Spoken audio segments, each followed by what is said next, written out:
Welcome, everyone. I'm Dr. Howard Gluss. I'm here with the Khalili Center and K&B Surgical. We're a multidisciplinary surgical center and a bariatric center in Beverly Hills, California. We're here to start off the first in our series of psychology and weight loss, trying to understand how our psychology affects our weight loss, a lot of times to determine how successful we are. I'm a clinical psychologist, and our first webinar tonight is going to be on personality and weight loss. What I wanted to look at is how different behavioral characteristics affect our personalities. Personalities a lot of times are stable within ourselves. Like if you look at the DSM-5, there are different personality disorders. A disorder is something that usually we define something as a disorder is that the person usually doesn't have a lot of free will when it comes to making choices based on their personality. So they could have a narcissistic personality, a borderline personality, an antisocial personality, a histrionic personality. Those are several to mention. What that means is that the person will usually react to the world based on that personality style or type. So for instance, if a person is predominantly narcissistic, most of the reactions to the world will be based on feeding their narcissism.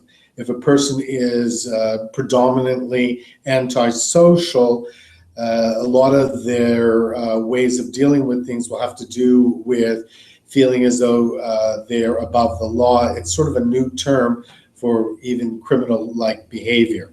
So it'll come from that point of view, usually a lack of empathy towards other people, feeling like people are there to play games with, a sense that laws are not really applicable to them. So again, that's the kind of personalities we're talking about. But what we're going to focus here in the webinar is more about the attributes that affect our personalities, and personality seems to be stable over time. And I wanted to start with that topic with the concept of a lot of people who face issues of weight gain and obesity tend to have some very similar personality characteristics or attributes that they share in common. I'm going to try to address them in general and then more in specific terms. So the first one I want you to think about is the concept of attachment, how we connect to the world, how we connect to other human beings. And for our population, it's how we connect to food. We form attachments to food like we form attachments towards people. So for people struggling with their weight, and I tend to deal in obesity psychology, but this is also applicable to people with all types of different weight issues, is there's a sense of trying to avoid attachments, that attachments, connections to people are somewhat dangerous or anxiety provoking.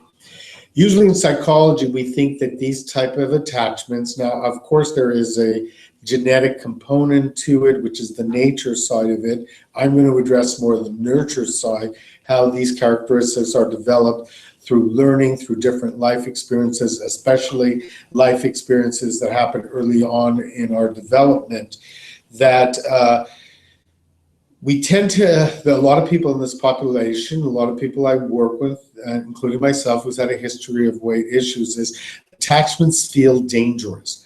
So we're scared of them, but we want them. So that's the juxtaposition that we're dealing with. We both long for them and we're terrified of them. And then if we get too close with the intimacy, then maybe we feel, and this is all unconscious, that that intimacy, that connection is too scary. So we may want to detach from it because at least that feels normalized. And one of the ways predominantly that people tend to deal with the issue is to use food and ways to themselves to help with that sense of attachment, to help with that sense of wanting to feel secure and wanting to deal with their anxiety. The anxiety gives them a sense of feeling disconnected. The food, especially if it's food that's heavy in sugar, fat, salt, etc., food that we call comfort food, it will help ground us. And what individuals are usually looking for in this time of fearing attachment is a sense of groundedness. They want to feel reconnected to themselves. If there's a lot of anxiety, they may need a lot of food to do that. So then think of it that the the fat, and I'm dealing in metaphors here, can be a sense of protection, a sense of armor that we protect ourselves from the world, protect ourselves from intimacy. If there's been a history of abuse or maybe sexual abuse that one's dealing with, maybe possibly the intimacy is too difficult. So the armor, which I'll call the fat, will protect them against the intimacy. It may also protect them against getting advances from people who may feel sexually interested in them. So it might make them appear to be less sexual. So if it's used that way, the idea is that one is using fat or food as a way of protecting oneself. So the weight becomes a suit of armor. I was thinking when I was researching this about a story a patient once told me, and he's had a struggle with agoraphobia over the years. And he states that a lot of the agoraphobia has come from what he believes is a very critical mother, a mother who was jealous of him when he would want to date and want to separate from her. She was very dependent on him. And the message he got was that any relationship, because she had had several divorces and had difficulty with men, so she made him believe that relationships were dangerous, that women were just out there to use him, as she had her experience with men, at least that the experience she perceived. So she made him believe that the world outside was a dangerous place. And over the years, this was ingrained into his psyche to the point that he started to become agoraphobic and was afraid of really connecting to the world and connecting to other people. What he sublimated with was food. He said that instead of food, I would literally have these love affairs with different types of, instead of women, I would have these love affairs with different types of food. And he would describe food, which was interesting in a way that people would describe being sexually attracted to someone. And he used those adjectives a lot of times in our session. And when I made him aware of that, he really had an eye-opening experience, because he said, you know, I really see how food for me has become a sexual experience, that I would talk about, you know, really his experience. Let's say he was very much into pizza, that his experience with pizza would be very similar if he was able to or wasn't afraid of having an experience with another woman. So as I helped him deal with his issues around food, we were also able to deal with his issues around his own sexual performance and sexuality. They were very much interconnected for him. So when you're thinking about your issues of food in general and how it affects your personality, you may want to think in a metaphoric sense that food may represent something to you that's very powerful, and you may be sublimating with it instead of dealing with the actual issue directly. Another sense that I've learned, another attribute that I've discovered over working people in the world of obesity and weight gain, is there tends to be within their personality a sense of idealizing and devaluing both individuals through attachment and experiences. So as a therapist, I've experienced this many times in talking to other psychologists. They've talked about having a very similar experience in their clinical practice, where a patient may come in at the beginning of their treatment and idealize the therapist. In other words, the therapist is the most wonderful thing in the world, or possibly the opposite. The therapist is the worst person in the world, but they're extremes. And they tend to vacillate between either idealizing and devaluating, idealizing and devaluating. And I believe a lot of that is a sense of wanting to feel secure, that there aren't a lot of gray areas for these people within their experiences, because gray areas and complexities may be filled with anxiety. And what they're trying to do is get rid of a lot of anxiety. And so by having something in a black and white world, by either it's all good or all bad, it actually creates a very safe world. Even if it's all bad, it's still something one can deal with and recognize. And my experience has shown me that this kind of experience of idealizing, devaluing also happens with food, that people may see certain foods in certain ways. So for instance, if they have foods that are usually their trigger foods that may cause them into an addictive phase, but they absolutely love them, they may idealize them. Like, you know, that's the best, I have to have the best cheesecake in the world, or I have to have the best pizza or the best French fries. And I'll devalue healthy food. I hate vegetables, or vegetables are no good for me. And so they've categorized this in their brain, and usually it's a way to deal with feeling safe in extreme ways. And what I would suggest, the danger in devaluing and idealizing is we never really see the real relationship, the complexities of a relationship, the gray areas that maybe vegetables, to use food, since that's what we're focusing on, can actually be really good for you. And there are ways of being creative around vegetables and ways of learning to like them, that they don't have to be all bad. And maybe a high caloric food, or food and high fat or carbs isn't all that great, and isn't the food that's going to necessarily save you and take you out of that anxiety state. So the sense when we're dealing with idealizing and devaluing, whether it's a relationship with a person or a relationship with food, is we want to go into those gray areas and deal with the real reality of what that relationship is really like, and not see it in extreme forms, because we're basically throwing out the baby with the bathwater. We're seeing things in its extreme context, but we're not seeing it in its reality. To bring that back home for me as a therapist, some of the biggest improvement is when people can actually find ways of seeing me as someone potentially who has some flaws, that then they see me as a real human being and not as someone that a fancy human being, or a fancy human being that's all good or all bad, but actually seeing me as this complex person who may not have all the perfect attributes that they believe me to have, which is a more realistic way of looking at life. And then the upset can be easier to deal with when life throws you some difficult curves. Same concept is around food. We want to look at food in its complexity and its gray areas and judge it for ourselves based on that.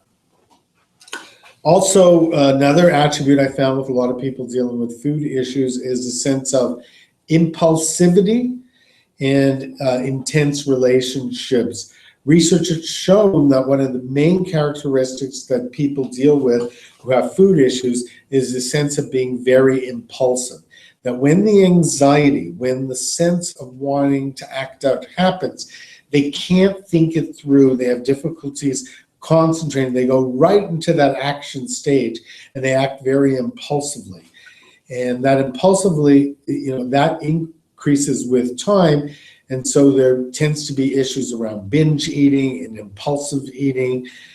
What I would suggest during that struggle and during that need to have some sort of intense relationship, because again, the intensity takes you out of the anxiety. That's always what we're focused on, is ways that people tend to deal with their anxious levels or their depressed levels or their powerful affect, which are the moods that they're experiencing.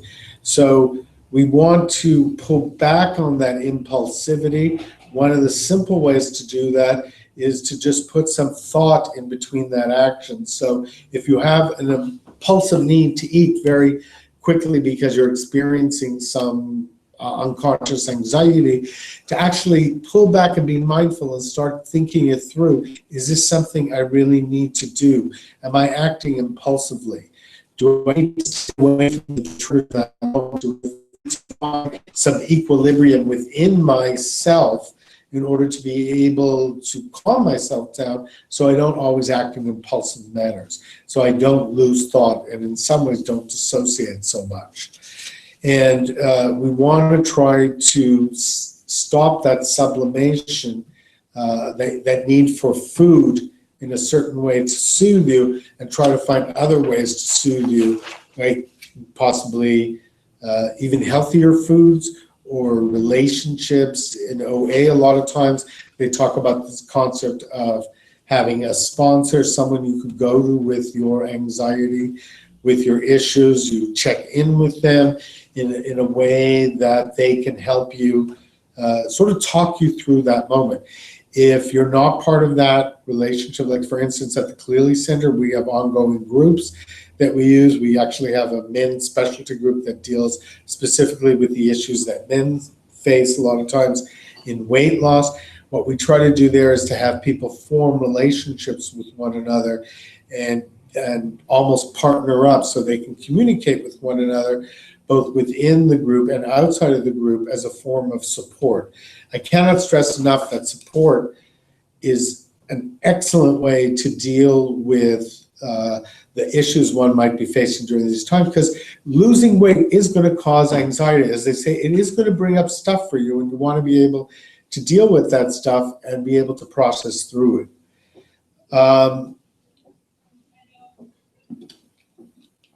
An attribute, again, I keep going through this. I made a list before the webinar that I've experienced is an unstable sense of self. For a lot of people, there are really, and I'm being extreme, there are really two ways that they've grown up developing a sense of who they are. They've either been reactive to the world, or their sense of self has come more in an internal process. So reactive means, let's say you had a parent, a pretty narcissistic parent, who needed you to be a reflection of who they are, and any reflection of who they are that wasn't copied was experienced by the parent as a narcissistic injury, and which created rage inside the parent. So that kind of sense of self wasn't encouraged, and so it was met with a lot of hostility. A lot of times children like that develop into places where their personality, the persona they place up to the world, is a reaction to get their parents' approval. A lot of times their parents' love and support, so they never really get connected to who they are and what their needs are, and finding ways to fulfill their true sense of self. Their sense of self is very reactive to the world. And over time, over the years, especially as one becomes an adult, one can transfer that experience of reactivity onto others whom one may see, let's say, in a sense of authority. So it goes from a parent becoming a lover that one may have, or a husband or wife, or a boss, and that person then becomes the person that you're always trying to please. The problem is it'll leave you with a sense of not only not knowing who you are, but a sense of emptiness a lot of times when you're not in that reactive state. And I've seen this in an interesting way, where people judge their sense of self, that sort of reactive sense of, oh, I almost want to say, pleasing other people, to developing a sense of, when I'm fat, I'm a horrible person, and when I'm thinner, I'm let's say, a great person, to go in line with the sense of idealizing, but also the sense of idealizing a sense of self. So the fat person gets associated with all kinds of negative attributes, and the thin person gets associated with all kinds of positive attributes. So when one is searching for a sense of self, if one experiences even a hint of feeling overweight and fat, one might experience some very powerful issues of low self-esteem and terrible anxiety, and really almost to the point of self-hatred. One experiences, on the opposite side, a sense of, let's say, being thinner. One may attribute that with a lot of good feelings about oneself. So the issue is we just don't want it to be that extreme. I understand people feel good about feeling thinner, but what I've experienced is the moment people feel they're even just a little bit overweight, they go right to that extreme and start really beating themselves up in a really harsh way. And then their sense of self becomes that bad person, or their sense of self becomes that all good person. So what I'm stressing in this webinar is try to look for those gray complex areas that even if you put on a little weight, you're not all bad, because that becomes a losing battle. It's self-perpetuating. So people will go, well, I've gained 5 pounds. What the hell? I'm this horrible person. I'm just going to let it all go. And I've seen that experience many times as a psychologist. I'll just, 5 pounds will turn into 50 and 60 pounds. At the other extreme, people will sometimes really not know when to stop losing weight, when it's all good enough, like when they feel right at a certain weight. So to go back for a second about the sense of feeling a stable self, I believe that the more one can practice in life, and this is an issue of practice, it's not just having an intellectual understanding of something. You got to go out every day and deal with the hard knocks of becoming oneself, because ultimately that fills you up and it gives you a true meaning towards life, and it gives you a very personal experience that a lot of times can help deal with some of the very negative stuff a lot of us have to deal with, that even if a boss says, is very critical of you, you can walk away from a situation and still feel good about yourself and not feel devastated that it was all very personal, and not feel devastated to the point that one goes out and overeats because of that situation. So I cannot, even though developing a real sense of self takes a lot of risks, can have a lot of scary moments, can deal with a lot of criticism from people, ultimately in the big picture, it's going to be a strong foundation within to build your sense of happiness around. Because only you ultimately know what will make you happy in a situation. Even the best psychologists cannot tell you that. So letting go a lot of times to these extreme measures and sense of who we are can give you a sense of abandonment too. Because the process of letting go and the process of change can be filled with a certain sense of emptiness and a certain sense of abandonment. And that abandonment can create a lot of anxiety for people, because they're like in a rock and a hard place. They don't know who they are, but they don't know who they're going to be. I don't know who, and I experience this a lot with patients who've gone through weight loss surgery and lose a great amount of weight. As they start losing the weight, they get this sense of, I really don't know who I am. I've been this overweight, obese person for so many years, for most people, a lifetime, that as I start to lose the weight, I really don't recognize who I am. I don't recognize myself in the mirror. I can't walk around feeling like this fat person anymore. But that other person that I look at in the mirror and see, I have no idea who that is. And the unknown is so scary for people. I may have said this in another webinar, but to share a story again about a patient who had lost a very significant amount of weight. She ended up losing ultimately 300 pounds. And when she was able to fit into what she called normal clothes, the first time she went to a regular store and tried to buy clothes, and the salesperson asked her, what does she like, what kind of style, she completely had a panic attack. She said, I looked at those clothes and I always wanted them, but they were so far removed from anything I ever believed I was or had a choice. She said, as an obese person, she just had to buy whatever fit.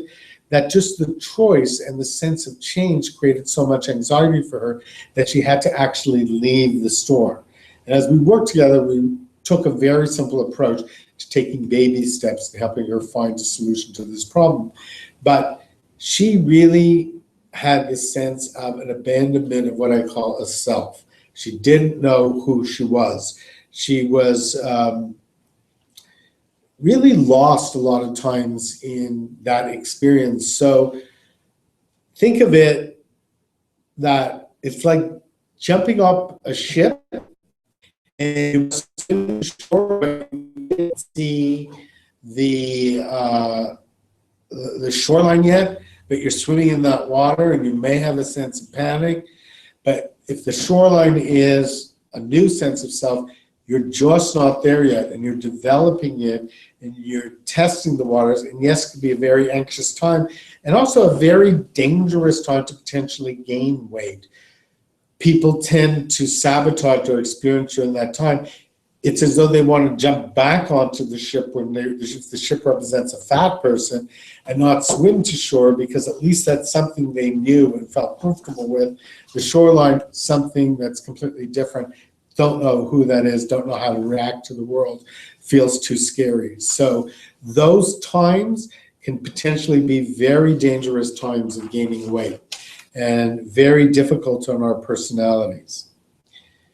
Another issue that a lot of people use food for and affects our personality that I've noticed is pain. That feelings can be very scary for people, especially in this world where we're all taught to be intellectual and think things through. No one ever said to us when we're growing up, I want you to feel your way through things, even though a lot of our moods, the things that dictate our behavior, a lot of times it's not thought that dictates our behavior, it's mood. We can see that even in addiction. Someone may be, sexually compulsive. They know that what they're doing is something they shouldn't be doing, but they can't control themselves because the behavior is being fueled by their emotional state, not their intellectual state. But feelings can cause a lot of pain for people, and people don't like the experience of pain because it's very painful and difficult, and pain can be overwhelming. So they may try to deal with the pain through food. So food, like any other substance, and we'll call it substance in this webinar, is something that's used to soothe people a lot of times, something that can help normalize our personalities. And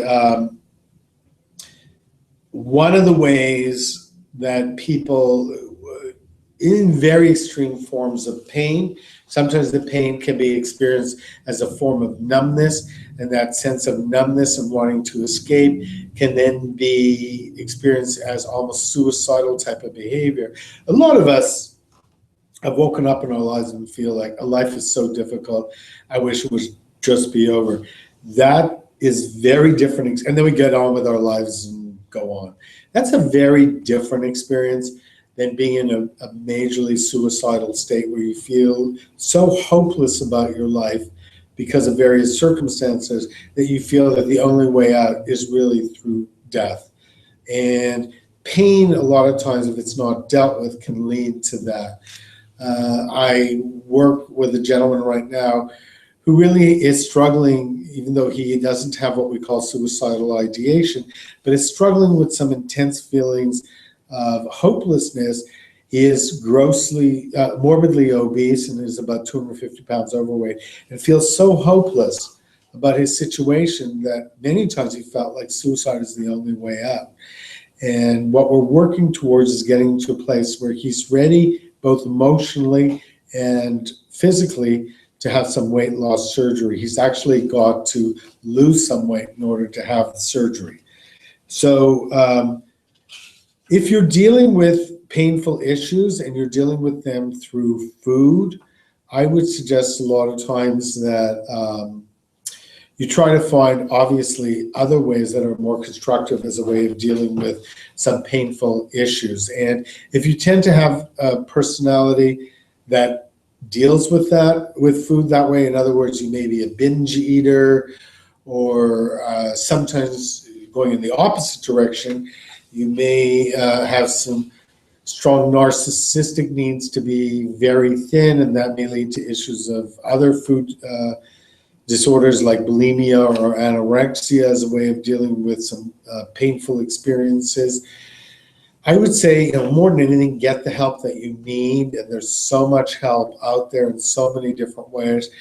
And the first thing in reaching out for help is that it'll make you feel like you're not alone, and you're not different, or you're not strange, that so many people struggle with these kind of issues. And there are issues a lot of times that may take time to resolve, but obviously food isn't the way to resolve them. But they may be issues that with time can really be dealt with in very constructive ways and can build a life that ultimately is much more satisfying than the life you had before you jumped into the water. So we talked about this sense of emptiness, that food a lot of times can be dealt with that way. I've also noticed that sometimes people who have challenges around food can be easily angered within their personality and easily feel rageful very quickly. It's like they go from 0 to 60 in an instant. And I believe what happens in those reactions is sometimes there is some sort of narcissistic injury. That means our sense of who we are and our sense of ego, let's say, gets really hurt very quickly. And the way we defend it is to have a very powerful reaction. So that reaction can be based on anger, because anger is very empowering. I mean, it makes us feel together. It makes us feel less humiliated. It's a very strong way of dealing with the world, and it gives us a sense of control and as a sense of power. And I remember having a gentleman, he talked about this a lot, and his issues around food were very much his issues around anger, because what he said is, when I got angry, I just wanted to eat more, because what I found is when I ate more and I became a bigger person, I actually felt like I became a stronger person. So there was this interesting interconnection for him about anger, food, and size. That anger was seen in a very masculine way of taking control over a situation. And in order to maintain that anger and feel like a person of substance, he also felt he needed to be a very large person. So losing weight for him was very scary, because it meant also finding ways of dealing with his issues other than through anger. And he felt very demasculinated as a male who was smaller in size.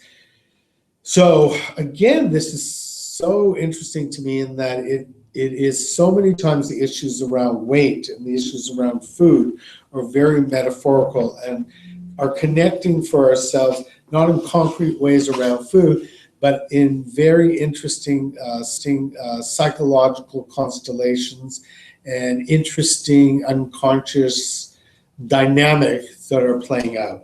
And these dynamics can have very many different sources of fuel. It's like a lake being fueled by different rivers, being fed by different rivers. So that I wanted, since I felt like I wanted to talk about personality, much more about the behaviors that affect our personality than talking about personality directly, because personality a lot of times is something that is innate within us and not necessarily something we want to or can necessarily change, but the behaviors around us some of them that I mentioned will influence the extremeness of our personality. So for instance, if we tend to be a narcissistic person, if we get injured a lot psychically, if we experience a lot of rage, or if we experience a lot of emptiness, we may tend then to be a much more narcissistic person. So what I'm trying to do in this webinar is talk about these different experiences, attributes that people have, and try to find a way to lessen the intensity. So whatever our personality is, we're not behaving in such extreme manners, but actually we're behaving in less intense manners. So these kind of behaviors can be assigned to all different kinds of personalities. Let's say the different personality disorders that are listed in the DSM-5. Now, obviously, the study of personality there's volumes and volumes of it being written, and in this short period of time in this webinar, we can't even come close to covering it all. But I thought what I wanted to do was cover some of the behaviors that I've noticed in my clinical practice that seem to affect a lot of people who are dealing with weight issues. And I wanted to discuss a few therapeutic interventions or things one can do to help minimize some of these behaviors. One is stabilize your interpersonal relationships. Try to find people that you ultimately trust in your life and recognize that our reaction towards relationships is going to affect a lot of times how we deal with ourselves and how we deal with our food issues. Find people that you feel you could really trust, that are stable, that don't necessarily cause you to have a lot of mood shifts. People that you can tend to be able to process with and deal with and have fun with. The more stable your relationships in your life, a lot of times the more stable you will become. Because a lot of us, whether we like it or not, are reactive to the world around us. So create some strong boundaries. If you're with someone who is very unstable or is causing you drama in life, you may want to minimize the time you are with them, or even decide whether this is a healthy person that you would want to have in your life. And as a lot of my patients say, the process of growth is a lot of times the process of cleaning out bad relationships and messy closets. If you are at times feeling suicidal, get the help that you need, obviously. Don't let it foster into active, like, suicidal ideation. But try to look at those feelings and try to understand, what am I trying to really express by that need to escape? What am I feeling hopeless about in my life? What feels so impossible to me that I need to disconnect so much from that emotional experience? Start to be mindful of that experience and not have it so concrete into a suicidal gesture, but try to almost soften it up a little bit and try to look at what you're trying to experience. If it's something you can't get a hold of, find a therapist, find somebody you need who you can find that will help you understand that experience and sort of take you to the other side of it. Ultimately, with good food, you will also increase the third concept I wanted to think about is self-respect. That the foods that we thought of growing up a lot of times that cause us to gain weight, the comfort foods, the culturally appropriate food. One of the funniest things a patient once said to me is he was from an Italian background and he was terrified of having weight loss surgery because he wouldn't be able to eat pasta.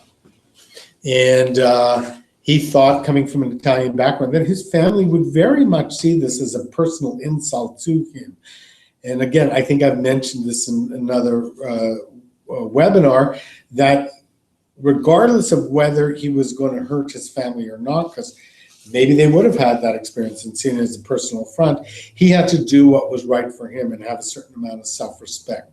And that was ultimately, and it is a cliche, if you're going to get self-respect from people, you're going to have it within yourself. And this is the next one about processing and finding ways to do that.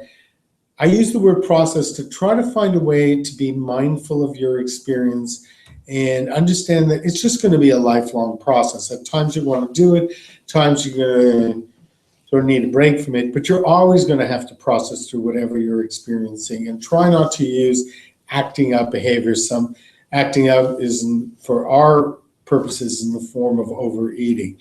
But understand that the more you can create a support system that allows you to process, the better off you'll be. Develop certain tools like problem-solving tools or communication skills that will help you maintain that place of mindfulness, that place of connection. Try to decrease your emotional reactivity to things. If somebody insults you or hurts you, that you don't go to 0 to 60 in a second, but you try to find ways to put on the brakes and think it through a little bit and try to not react in very reactive places. So the moment you get hurt, I'm going to run out and have that pizza. I deserve it. I've been so emotionally wounded.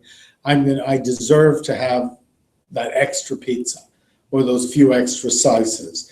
And that's just a way to rationalize your behavior. that you want to find different ways of doing that, and you want to find ways of thinking through and being less impulsive. You want to find, you want to decrease that all or nothing behavior. The world is much more complex and much more gray.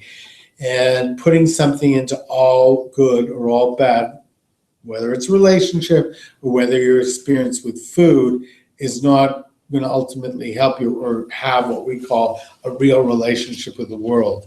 Because then what will happen is, if you idealize someone, let's say you idealize a therapist, the minute they do something that you don't agree with, you're going to have to devalue them, and that's going to create maybe a sense of abandonment, that that therapist in your head is no good anymore, and that may be a slippery slope that leads you down the slope of overeating, because you're going to try to find a way to deal with that uncomfortable situation. So obviously, again, I'm going to reiterate, we can't cover everything in these short webinars, but I wanted to use personality as sort of this stable force and look at all the things around it that may have a powerful effect. And I've been doing this webinar, several questions have come in, and like I like to do, I like to just pick 3 questions and maybe paraphrase them, I think, that can sort of keep illuminating the subject that we're talking about, keep helping us find some insight. And this question comes from a man named Ian. I was given it, and he says that he goes to OA meetings on a regular basis. He's an overeater, but many times after the evening of or time of talking about food, he actually starts thinking about food more. That creates him to have impulsive behaviors, and after meetings, he'll tend to want to go and have pizza. That, again, I keep talking about pizza, but it seems to be, for a lot of people, that seems to be the, let's just say, the drug of choice. And he says he's in this quandary because he needs the experience that he's getting from OA and the support, but he feels that when he talks about food, that actually causes him to want to go out and eat more. So he's wondering if he can get any advice from me. And I would say that I agree with him. He's a rock and a hard place. Having the experience that the therapeutic experience that OA is offering him is very valuable. I would say deal with the issue that is causing you to be impulsive, because the experience of OA is bringing up some sort of unconscious experience, some sort of feeling that is very uncomfortable, and his knee-jerk reaction is to go to food as a way of dealing with the uncomfortable situation and disconnecting from it.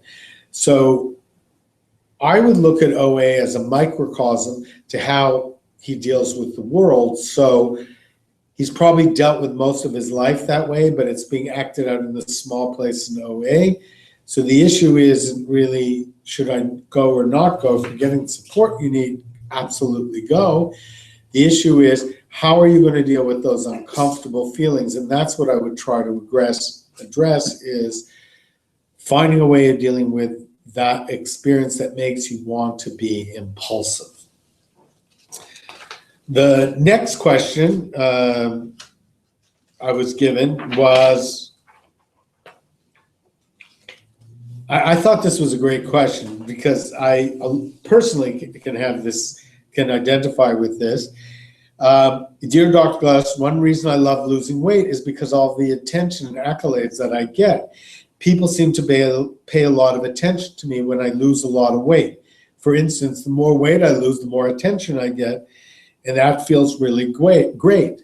My question is, sometimes I wonder if I unconsciously go through yo-yo periods of losing and gaining weight as a way of getting attention. So the reason I love this question is, first of all, it's a very honest way of dealing with things. That yes, everyone comes up to, when you lose a lot of weight, everyone comes up to you like, oh my God, you look so amazing, you've lost so much weight, and that feels great, especially if you've gone through a long period of being overweight, where the opposite happened. People tended to ignore you or not want to pay attention to or feel, or you felt self-conscious about yourself. So you start to get all these great accolades and you think like, oh, this is such a wonderful feeling, that could I be unconsciously sabotaging my weight, so I don't want to get to my perfect ideal weight because I don't want to lose the compliments. And I think that my first gut reaction is, I think that definitely can be an issue for some people. And to feel that any of us are above it, that we don't have this need, this narcissistic need to be complimented and felt good about ourselves, I think is a bit unrealistic. So what I would say, is that the only contributing factor that may be causing you to yo-yo diet? Probably not. But as you look at the complexity of the situation, look at the dynamic that you're facing, I would definitely at least put that in the pot and let it simmer around and think. There's probably some element of truth to it. And I think all of us can have that experience. And a lot of times if we just take responsibility for the truth and admit that, yeah, that can definitely be there, that may be all it takes, is then we become conscious over that reality and watch ourselves and check in with ourselves to see whether or not there's an element of truth to that issue. The third question that touches on an interesting issue for me is that a woman writes, I have, her name is Susan, and she says, I have 2 children. Both of my children battle with weight issues. And actually, to be blunt, all of my extended family seems to be dealing with weight issues on one level or another. And she asked me, do I believe obesity is a learned behavior, or is it something genetic? In my experience, both genetically, I think there's components of all of it, and I think it varies from person to person. There definitely is, research is telling us, a genetic component to being obese. There definitely is a psychological, more learned behavior to being obese. What I'm trying to address in these webinars, more of the nurture. We always do that battle in psychology: what's nature, what's inherent, and what's nurture. I'm not necessarily the expert on issues of nature. There are scientists out there that could probably speak to that issue in a much more articulate way, but my experience is much more in the area of nurture. And I think that when you're dealing with issues of obesity, a lot of time, or issues of any weight gain, a lot of times I would recommend people go get a medical exam, see if there are any thyroid issues going on, see what might be happening for you on that level, and then deal with that in a medical way if you need to.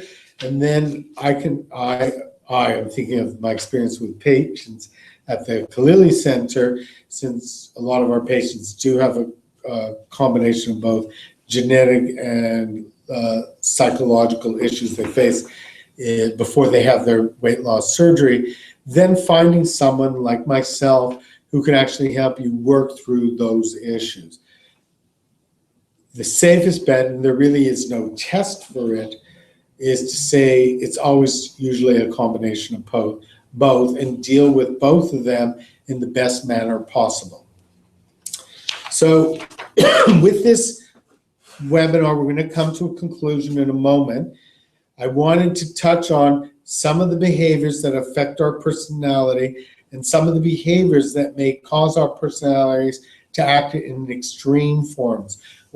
And because a lot of times when we act in extreme forms, that may cause us to act out through food. And we want to lessen the intensity of the extremity of the extremeness of our behavior, so we can actually be able to be, as much as we can, conscious and in the moment. That was the focus of this webinar. And I always say this at the end of our webinars, that if you're facing any of these issues, any of these psychological issues, I can't encourage you more to go out there and get some professional help, that there is no shame involved in it, that there are people out there that can help you a great deal. And chances are the person sitting on the other side of the couch has been exactly in your position, whether it's with food or any kind of other substance or any kind of other issue. Trust me, they've been there at some point in their life, and maybe they have dealt with it, or are, and when I say dealt with it as though it's over, they continually deal with it. So it's not as though everyone else in the world, and I hear this so much from patients, everyone else seems to have it all figured out and I don't. I think, again, that's an idealistic way of looking at the world and not a realistic way. So please, if you need the help, go get it. Remind you, in 2 weeks from now, we're going to have another webinar. It's going to deal with how our specific moods like depression and anxiety, for instance, deal with issues of weight gain and the psychology behind it, and we'll give you some valuable tools and how to deal with it. I want to thank you so much for coming in. I want to thank you for these excellent questions. I'm sorry I didn't have a chance to address all the questions, but I do want to remind you that on our website at the Kalili Center, you can post some questions and I will get them and I will be able to respond to them. So this is an ongoing process. If you're listening to this webinar, not live, but through a podcast, please feel free to post your questions. If it's a question regarding to a previous webinar, freedom to do that too. We want this to be an interactive process with everybody out there. I'm Dr. Howard Gluss. Again, thank you so much for your attention and time. Good job.